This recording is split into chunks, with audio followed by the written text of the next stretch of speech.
kawasan Pahang dengan Syarikat sebagai rakan strategik, saya kira telah pun bertungkus lumus untuk menjayakan penganjuran program ini. Dan seperti mana saya sebut dan Cik Hafiz pun sebut, ini adalah inisiatif sulung kita yang pertama, yang mana ianya amat signifikan dalam usaha untuk melahirkan generasi muda negeri Pahang yang bukan sahaja berketerampilan dari sudut kemahiran, malah cemerlang dari segi sahsiah dan ketajaman pemikiran.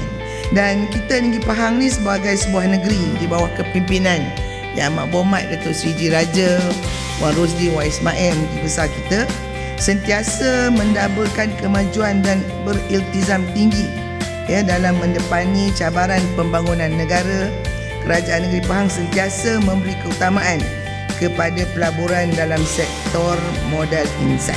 Di modul ini bukan sahaja memberi ilmu secara teori, tapi telah turut membekalkan pengalaman praktikal, membina keyakinan diri dan kompetensi sebenar. Jadikan program ini sebagai satu titik tolak kepada satu perjalanan kehidupan yang lebih besar dan bermakna. Kita pulang nanti, kita habis program ni dengan satu semangat baru, ilmu yang berguna serta iltizam untuk terus berusaha dan berjaya, insya-Allah.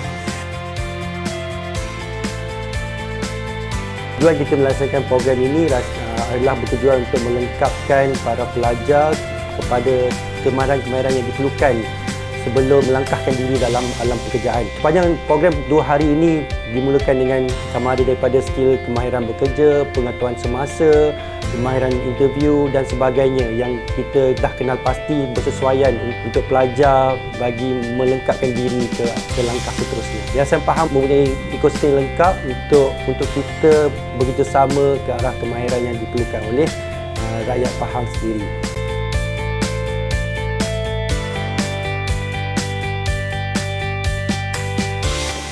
Apa yang saya dapat daripada ilmu pengetahuan dari interview ni, daripada Pahang Skill Up ni, saya dapat banyak knowledge daripada interview ni lah.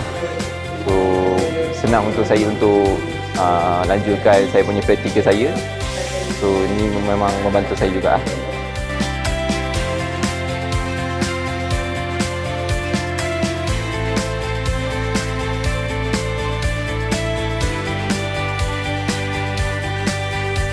Bagi saya rasa program ini sangat best lah untuk budak yang kita mahasiswa-mahasiswi yang akan keluar untuk cari kerja, intern semualah. Untuk bagi kita well prepare lah tentang kita punya resume, tentang experience kita lah, untuk macam mana kita nak upgradekan kita skill kita.